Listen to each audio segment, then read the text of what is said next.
So nutrition, it's the process of taking in food and using it for growth, metabolism, and repair. So we have 5 stages. So ingestion, digestion, absorption, assimilation, as well as egestion. So ingestion is taking in food. Digestion is the breakdown of food substance to soluble food substance.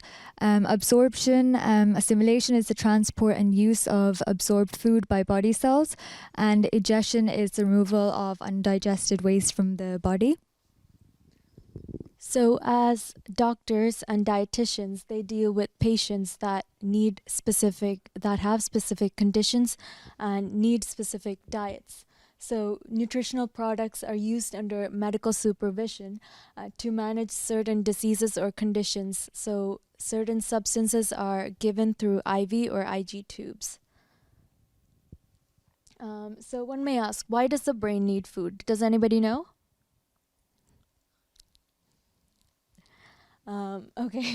So your brain essentially is your organ in your head, right? So if you take 2 of your hands together and put them together, this is the size of your brain. And it's approximately 1.3 kilograms. I know some of you are looking at the size of your brain. Some are big, some are small, but it's okay. It's all working.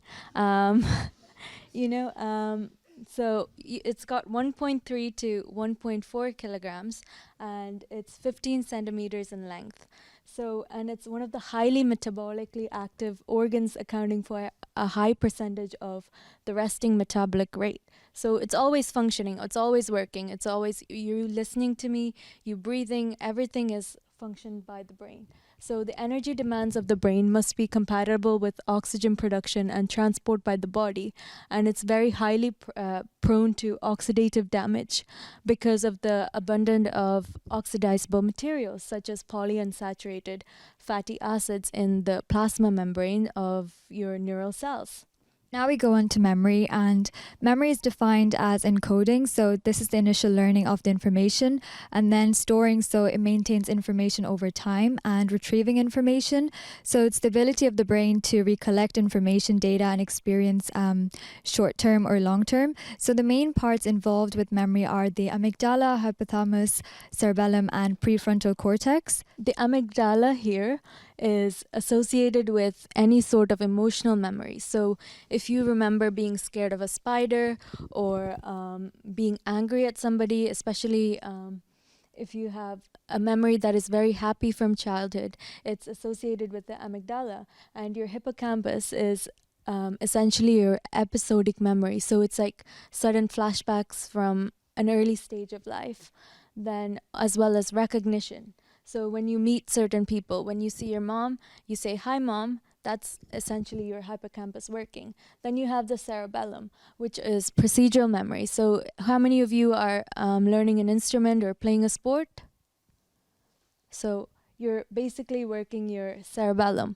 Then we have the prefrontal cortex, which is involved in remembering semantic tasks. These are your morning routines, your daily timetable schedules. So when you do when you go home, you think of, okay, I need to do my homework, I need to eat my dinner. That's your prefrontal cortex working. So one of the key components of memory is neuroplasticity, and this is essentially the ability of the brain and the central nervous system to adapt and respond to environmental changes. And this information is acquired by modifying the neuronal connections and functions. And this is a very activity-dependent phenomenon. And because it's activity-dependent, we eat, right? So it's associated with nutrition and also your physical activity. Now, these activity essentially modulate these neurotropic substances such as neurotrophic signaling, neurogenesis, stress hormones, and oxidative stresses. So neurotrophins are essentially what is involved with neuroplasticity. These facilitate and also signal little neurons in our brain to survive, differentiate, proliferate. And in the CNS, your central nervous system, which includes of the brain and the spinal cords, these affect the synaptic plasticity. The adenosine monophosphate activated protein kinase, which is involved in cognition. And in the periphery, you have metabolic processes, including the boosting of muscle cells, skeletal muscle cells, and lipid oxidation. And here we have the aging brain. As much as you love learning new things, as much as you remember a lot of things, as you age, your brain actually shrinks up to 15%. But don't worry, you can fight against it. So from the age of 5 is when your brain is at maximum capacity. Then later on, as you age, you have these neurodegenerative disorders such as Alzheimer's, which you may be aware of, and dementia. And because of these shrinkage, there is memory loss.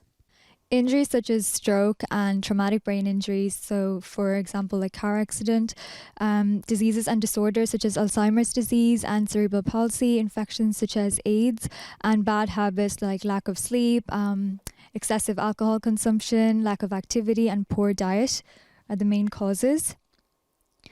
So symptoms of a shrinking brain. So the symptoms are dementia, seizures, and aphasia. So dementia is the loss of memory, learning, abstract thinking. Seizures are surges of abnormal electrical activity in the brain that causes repetitive movements, convulsions, and aphasia is trouble speaking and understanding languages.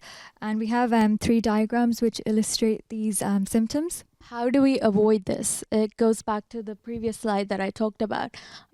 We avoid this by including certain habits into our lifestyle, such as physical activity. When you go for swimming, your daily walks, running, any sports that you do that include physical activity, you're actually helping your brain. And also staying mentally active, learning new things, new hobbies, taking up new interests. You're consistently stimulating your brain to work and learn new things, and the more you do this, the more you increase your brain function.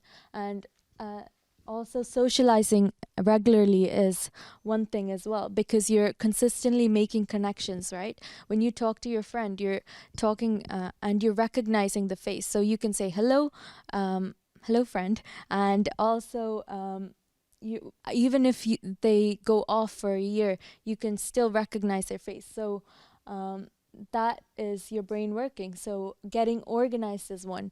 When you have a schedule, you know what you're doing, you know all the tasks that you're doing, and you're working your prefrontal cortex. And also eating a healthy diet, which we're going to talk about, and managing chronic conditions. So now we go on to how nutrition impacts cognition. So earlier nutrient shortages reduce brain cell production, and later nutrient shortages impact cell size and complexity.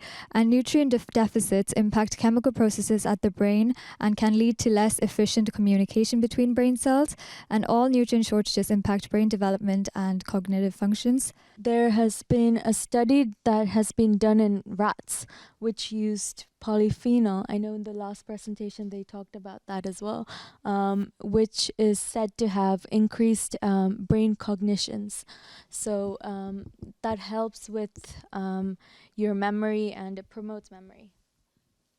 So polyphenols have dietetic functions to promote memory, and they actually act as a neuroprotective agent. So they have a number of effects within the brain. So one of them is to protect the neuron injury induced by neurotoxins, suppression of neuroinflammation, any sort of inflammation that happens in the brain, such as encephalitis. They suppress these inflammations, and also it promotes memory, learning, cognition, and also decreases oxidative stresses and increases in protective signaling.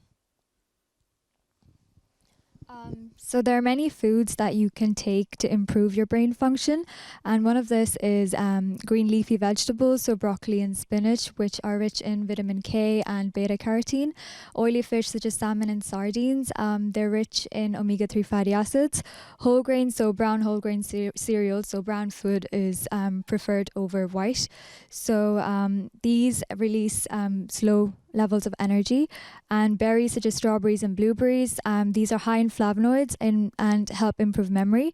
And tea and coffee, so caffeine offers more than just a short-term concentration boost. And nuts such as walnuts and almonds, their high intake of vitamin E helps prevent cognitive decline as well. Foods that you should be avoiding. Again, sugary drinks, excess alcohol. It actually causes a reduction in your brain and volume, and also disrupts neurotransmitters. And refined carbohydrates, because highly processed grains such as white flours is known to have a negative impact on your health as in general. And aspartame, which is an artificial sweetener, and it's linked to behavioral and cognitive changes in the human body. Also fast food, because they contain a high level of saturated fatty acids and sodium, especially MSG. Has anybody heard of MSG? A monosodium glutamate. Yes. That causes impairment of focus and memory, and also sometimes in children there's been studies done showing that over a long period of time it does slow your thinking and slow your processing, causes mental retardation. Now the next is the trans fat. We have artificial fats found in margarine, frosting, and this leads to a reduction in the production of serotonin, which is your happy hormone. So if there's a problem with that, then depression is a result. And also because of depression, it impacts the memory functions. Now we talk about the effects of omega-3 fish oils on the brain. So it has other functions. It helps, for example, the heart health and like joint health. But for the brain, it helps people with memory problems, and it's responsible for most of the brain and mental health benefits. It's abundant in cell membranes of brain cells, and it preserves cell membrane health. It lowers levels of DHA, so it's associated with smaller brain size.